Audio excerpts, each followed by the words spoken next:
1996 se puso en marcha un programa experimental por parte de la NASA, denominado el Experimento Tether. El proyecto consistía en poner en órbita una enorme máquina para comprobar si ésta era capaz de absorber la energía que emite el campo magnético terrestre y transformarla en electricidad. Sin embargo, algo salió mal. La máquina se partió en dos pedazos y el experimento fracasó. A raíz de aquel infortunio, las cámaras empezaron a captar la presencia de miles de objetos voladores no identificados que surgieron cerca de la máquina. ¿Estaría generando la máquina estos objetos o serían ovnis que se hicieron presentes en el espacio?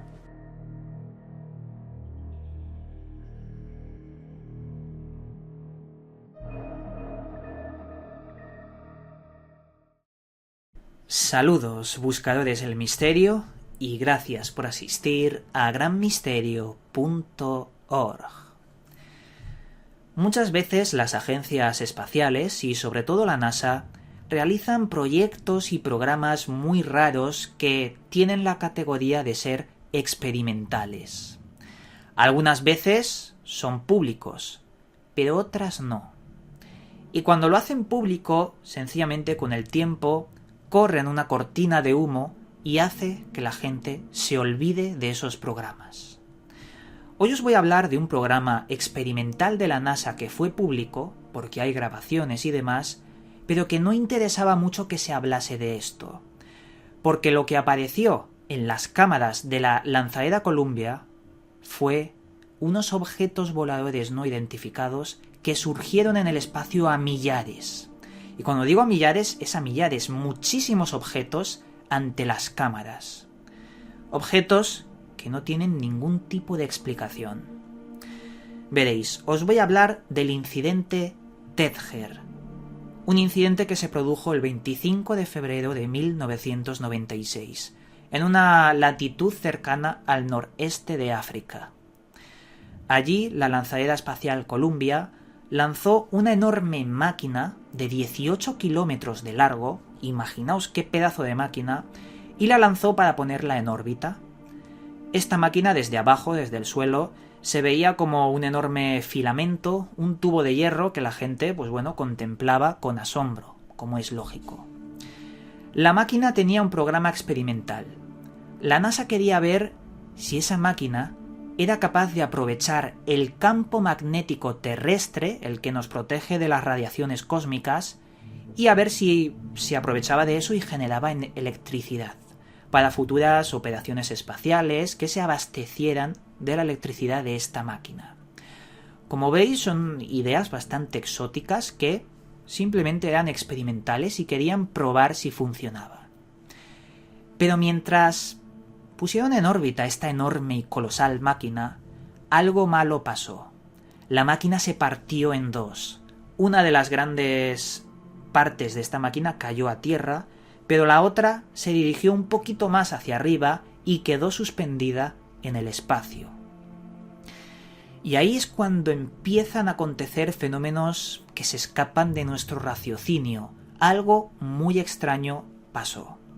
Como bien os he comentado antes, las cámaras de la lanzadera espacial Columbia estaban grabando todo lo que estaba pasando en el incidente, desde que fue lanzado hasta que se rompió, y muy importante, grababan en ultravioleta. Lo que vieron les asombró. Miles de objetos voladores no identificados aparecieron desde detrás de esta máquina y aparecieron a millares, como bien os he comentado. Tenían formas muy diversas, incluso una textura que les hacía parecer transparentes. Muchos de los objetos eran el mismo, un círculo que no llegaba a completarse, tenía un triángulo que hacía que no se completase esa esfera, y en el centro de la esfera otro círculo de color negro que podría simbolizar un agujero dentro de este círculo. Estos objetos emitían luz y parpadeaban constantemente. A su vez, tenían direcciones muy erráticas y bastante imposibles de realizar si solo fueran motas de agua o incluso cristales de hielo. Y digo cristales de hielo porque la NASA insistió muchísimo diciendo que eso eran cristales de hielo, pero insistió de verdad, decía que ese fenómeno eran cristales de hielo. Sin embargo, es imposible de que fueran cristales de hielo. ¿Por qué? Porque muchos ufólogos desde entonces han estado investigando esto y han visto que los objetos se movían a distancias superiores a los 100 km por hora. Estos objetos cambiaban de dirección de forma brusca. Incluso parecían mezclarse entre ellos y dividirse en varias esferas. A su vez, que emitiesen pulsos de luz como patrones inteligentes, eso es algo que los cristales de hielo no pueden hacer. Luego hablaremos de otras operaciones en las que estos objetos aparecieron y vemos desde otros ángulos y otras cámaras que no pueden ser cristales de hielo. Pero hay que continuar comentando este misterio, porque incluso se ha llegado a decir que la máquina no es que se rompió, sino que hicieron que se rompiera, o hicieron parecer que se rompía, los de la NASA, para activarla y absorber esa energía del campo magnético. Se dice que al activar la máquina pudo haber atraído estos objetos o pudo haberlos generado, y de ahí esa textura transparente que es muy similar a los llamados chendras. Los chendras son unos objetos dentro de la ufología, una clase de ovni que nos habla de una especie de portal interdimensional que podría existir a modo de esfera por donde estos objetos salen y entran. Pero bueno, a mí me parece una teoría bastante exótica, aunque os digo que a estas alturas todo puede ser, porque estamos viendo cosas rarísimas desde hace muchos años con respecto a la NASA hasta hoy. Y que la NASA miente mucho, pues bueno, eso lo sabemos todos. Pero bueno, hay que comentar, como bien os he dicho, que hay una misión llamada STS-80 en la que aparecen estos mismos objetos ante las cámaras. Y os voy a dejar en la descripción de este vídeo el vídeo del incidente Tether para que lo podáis ver con vuestros propios ojos y también el vídeo de la misión STS-80. Ahora bien, si esto es real y estas imágenes de verdad están mostrando ovnis, es inevitable sentir un escalofrío al pensar de que hay innumerables objetos voladores no identificados en el espacio sin que nos demos cuenta.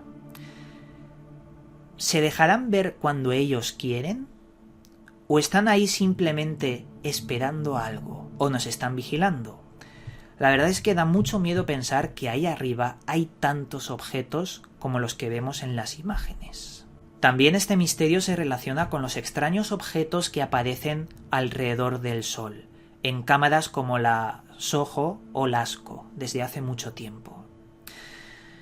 En fin, os dejo con este misterio para que sepáis que existe esta clase de fenomenología y también quiero que penséis que en todas las misiones Apolo siempre se han visto esta clase de objetos. Y eso es un hecho que hasta los propios astronautas dicen abiertamente. ¿Habrán ovnis orbitando nuestro planeta? ¿Estarán ahí para protegernos o para todo lo contrario? Y nada, con esto el misterio está servido y continuamos con Gran Misterio.